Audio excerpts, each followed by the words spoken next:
Hello बच्चों। कल मैंने आपको चट्टान चैप्टर पढ़ाया था और वो कंप्लीट भी हो गया था। सो आज की वीडियो में हम ज्वालामुखी चैप्टर स्टार्ट करेंगे। ठीक है। और सबसे पहली बात, ज्वालामुखी मतलब कितने प्रकार की होती है। ठीक है, तो ज्वालामुखी हमारी कई प्रकार की होती हैं, जैसे शांत ज्वालामुखी, सक्रिय ज्वालामुखी। ठीक है, तो सबसे पहले हम ज्वालामुखी देखते हैं।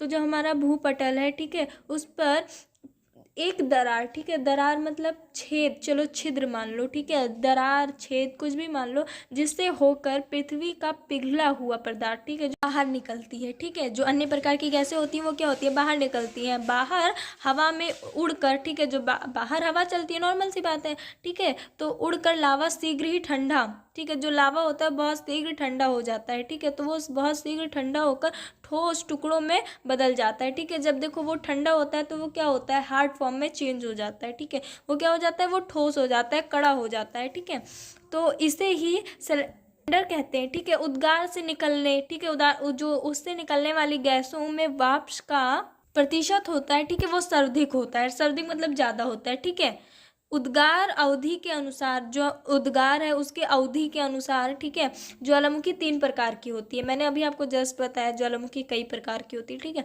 तो हम तीनों प्रकार की मतलब कौन कौन सी ज्वालामुखी होती है जान लेते हैं। ठीक है, तो सबसे पहले आती है सक्रिय ज्वालामुखी। इसमें अक्सर उद्गार होता है। ठीक है, मैंने आप लोगों को जब वो पढ़ाया था महत्वपूर्ण परिभाषाएं, तो उसमें मैंने कुछ मतलब टॉपिक डाले थे ज्वालामुखी के। सो अगर जिन बच्चों ने उनको पहले पढ़ा, इधर बाद में आए हैं, उनके लिए ये चीज़ें समझना ज़्यादा आसान है, क्योंकि इसीलिए मैंने सबसे पहले आप लोगों को इम्पॉर्टेंट परिभाषाएं पढ़ाई है, फिर इधर लाया है चैप्टर्स में। ठीक है, तो अगर उधर कुछ समझ के रखा है तो इधर समझेंगे, ज़्यादा सही रहेगा। तो अगर जो बच्चे अभी इस वीडियो को फर्स्ट बार देख रहे हैं, या तो उन्हें इस वीडियो को 2 बार देखना पड़ेगा, या तो पहले वो उस वीडियो को देख लें फिर इस वीडियो को देखें। सक्रिय ज्वालामुखी, इसमें अक्सर उद्गार होता है। ठीक है, वर्तमान समय मतलब वर्तमान समय में विश्व में जो सक्रिय ज्वालामुखी है, ठीक है, इसकी संख्या 500 थी। ठीक है, जो सक्रिय ज्वालामुखी इसकी संख्या 500 थी। इनमें प्रमुख है इटली, ठीक है, इटली का इटना तथा मतलब बाकी चीज़ें, ठीक है, उत्तर अमेरिका, ये सारी चीज़ें ज्वालामुखी की बहुत ही सक्रिय ज्वालामुखी है। ठीक है, ये बहुत ही सक्रिय 40 बार से अधिक उद्गार हो चुका है। जो ये ज्वालामुखी है इसमें 40 बार से भी अधिक उद्गार हो चुका है, मतलब 40 से ज़्यादा। ठीक है, सक्रिय ज्वालामुखी में हमेशा प्रज्वलित गैस निकलती है। ठीक है, जो ये हमारी सक्रिय ज्वालामुखी है इसमें हमेशा प्रज्वलित गैस निकलती है, जिससे आसपास के भाग प्रकाशित रहता है। ठीक है, आसपास का भाग मतलब जितना भी मतलब जहाँ भी सक्रिय ज्वालामुखी है उसके जो अगल बगल की एरिया होगी, लोकेशन थोड़ी दूरी पर, ठीक है, वो क्या होती है, प्रकाशित रहती है। ठीक है, प्रकाशित मतलब लाइट। ओके, इसी कारण इस ज्वालामुखी को भूमध्य सागर का प्रकाश स्तंभ कहते हैं। ठीक है, ये चीज़ भी याद रखिए, अगर आ गया भूमध्य सागर का प्रकाश स्तंभ किसे कहते हैं।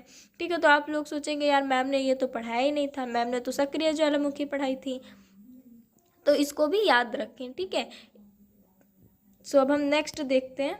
इसमें निकट आती, ठीक है, आतीत में उद्गार नहीं हुआ। ठीक है, इसमें उद्गार नहीं हुआ है, लेकिन इसमें कभी कभी, इसमें देखो उद्गार नहीं होता है। ठीक है, लेकिन इसमें कभी कभी उद्गार हो भी सकता है, मतलब देखो इसमें चांस है। ठीक है, मतलब ऐसा नहीं है कि नहीं ही हो सकता है, हाँ कंफर्म है, नहीं हो भी सकता है, नहीं भी हो सकता है, दोनों ऑप्शन है। ठीक है, तो इसमें उदाहरण में कैसे आ गया, भूमध्य सागर। ठीक है, आप लिख सकते हैं, यहाँ पे मैंने शायद 3 एग्जाम्पल दे के रखे हैं, आप 2 लिख देंगे बहुत है एग्जाम्पल के लिए। ठीक है, अब देखते हैं शांत ज्वालामुखी। वैसे ज्वालामुखी जिसमें ऐतिहासिक, ठीक है, वैसी ज्वालामुखी जिसमें ऐतिहासिक काल से कोई उद्गार नहीं हुआ है। ठीक है, इसमें देखो आप श्योर हो, इसमें आप कंफर्म हो, आप लिख सकते हो एकदम उससे कि हाँ मतलब पूरे विश्वास के साथ कि हाँ नहीं होता है इसमें।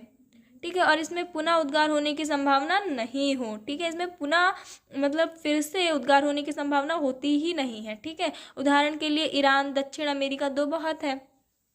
ठीक है, अब अगर आप चाहें तो और उदाहरण अगर आपको पता है एग्जाम्पल आप अलग से लिख सकते हैं। ठीक है, तो देखिए आपको इसे याद करने का जो तरीका हुआ, ठीक है, सक्रिय ज्वालामुखी में उद्गार होता है। ठीक है, जो हमारी नेक्स्ट है उसमें हो भी सकता है, नहीं भी हो सकता है, दोनों ऑप्शन है। जो हमारा थर्ड वाला है इसमें कंफर्म है, नहीं होगा। ठीक है, अगर आपको इतना याद है तो यही तो इसमें मेन है, अगर आपको इतना याद है तो बाकी चीज़ें तो बना कर लिखनी है। ठीक है, आपको देखो, आपको मेन पता है, आपको अपना नाम पता है, आपका वो ये पता है, अदर चीज़ें पता है, पेरेंट्स नेम पता है, तो भाई और क्या लिखना है, इसी को तो लिखना है ना। ठीक है, बच्चे सोचते हैं कहाँ से भरूंगा कॉपी, कहाँ से भरूंगा। अरे भाई आपको पता है, आपको बस वही चीज़ें लिखनी है, बस फर्क इतना है जिसको आप 2 लाइन में बोल रहे हो उसको थोड़ा बढ़ाकर 3 लाइन में कर देना, 3 लाइन 4 लाइन बस। कुल सक्रिय ज्वालामुखी का अधिकांश प्रशांत महासागर के तटीय भाग में पाया जाता है। ठीक है, जो कुल सक्रिय सक्रिय ज्वालामुखी का अधिकांश भाग, अधिकांश मतलब ज़्यादातर भाग, जो सक्रिय ज्वालामुखी जो सक्रिय ज्वालामुखी है उसका अधिकांश ज़्यादातर भाग प्रशांत महासागर के तटीय भाग में पाया जाता है। इस बात को आप लोग बखूबी याद कर लें। ठीक है, प्रशांत महासागर के परिमेखला अग्निवलन भी कहते हैं। ठीक है, सबसे अधिक सक्रिय ज्वालामुखी अमेरिका एवं एशिया महाद्वीप के तटों पर स्थित है। जो सबसे अधिक सक्रिय, ठीक है, जो ज्वालामुखी है वो अमेरिका एवं एशिया महाद्वीप के तटों पर स्थित है। स्थित है मतलब वहाँ पे वहीं पर है। ठीक है, नॉर्मल लैंग्वेज में हम ऐसे बोल सकते हैं।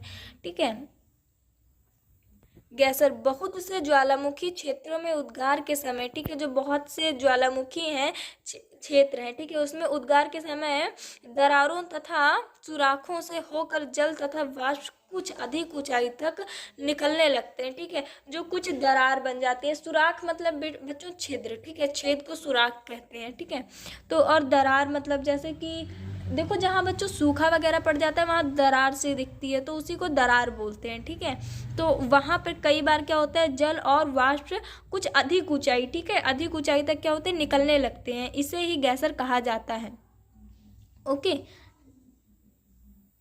धुआं, ज्वालामुखी क्रिया के अंतिम अवस्था, ठीक है, लास्ट प्रोसेस, ठीक है, जो ज्वालामुखी क्रिया होती है उसकी अंतिम अवस्था के प्रतीक है ये। ठीक है, इसमें गैस व जलवाष्प निकला करते हैं। ठीक है, इसमें जो गैस व जलवाष्प है वो क्या करते हैं, निकला करते हैं। ठीक है, गंधक युक्त धुआंओं को, ठीक है, जो गंधक युक्त मतलब इसमें एक अजीब प्रकार की स्मेल होती है। ठीक है, तो उसको गंधक युक्त धुआंओं को सौलभतारा कहा जाता है। यूएसए के, ठीक है, यूएसए मत का फुल फॉर्म पता है, नहीं पता होगा तो आप लोग कमेंट में बताना, मैं बता दूंगी।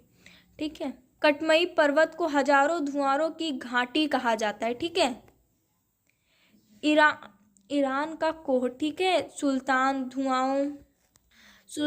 धुआं व न्यूजीलैंड की, ठीक है, मतलब ये सारी क्या चीज़ें, ये सारी चीज़ें नॉर्मल मैं आपको एक मतलब साधारण भाषा में समझाऊँ तो ये चीज़ें क्या है, प्रसिद्ध है, फेमस है। ठीक है, वहाँ पर क्या फेमस है। ठीक है, विश्व की सब, देखो जो चीज़ें मैंने रेड पेन से लिखी है, ठीक है, वैसे तो कॉलेज में बच्चों को रेड पेन से लिखना अलाउड है, पर फिर भी बहुत बच्चे अनकंफर्टेबल फील करते हैं।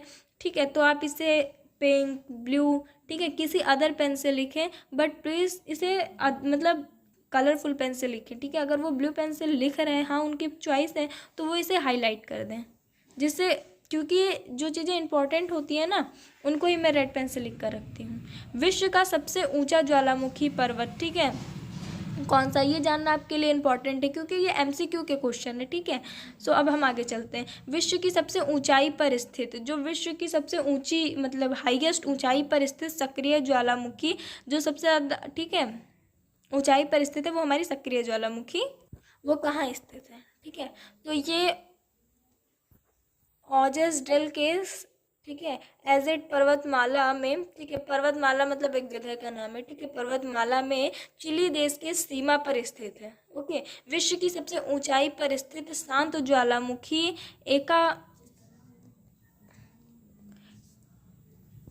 कागवा पर्वतमाला पर स्थित है, जिसकी ऊंचाई 6960 मीटर है। ठीक है, सो यहाँ पर आप लोगों को शायद लिखने में थोड़ी प्रॉब्लम हो, बट चलिए, ठीक है, तो ये चैप्टर आप में इतना ही टॉपिक थे। ठीक है, छोटे टॉपिक मतलब बहुत लॉन्ग नहीं था ये चैप्टर। ठीक है, तो जितना था मैंने आपको पढ़ा दिया, आपको समझ आ गया होगा। शायद ये लास्ट वाली लाइन लिखने में आपको प्रॉब्लम हो, तो जिन बच्चों को प्रॉब्लम होगी वो मुझे प्लीज़ कमेंट में बता दीजिएगा, तो मैं इतना या फिर अलग लिख दूँगी कहीं, या फिर मैं इसका एक पर्सनली बना के एक शॉर्ट वीडियो डाल दूँगी। ठीक है, तो अब आप लोगों का काम है, आप लोग नोट कीजिए, याद कीजिए, और प्लीज़ चैनल को लाइक एंड सब्सक्राइब कर दीजिए। Thank you.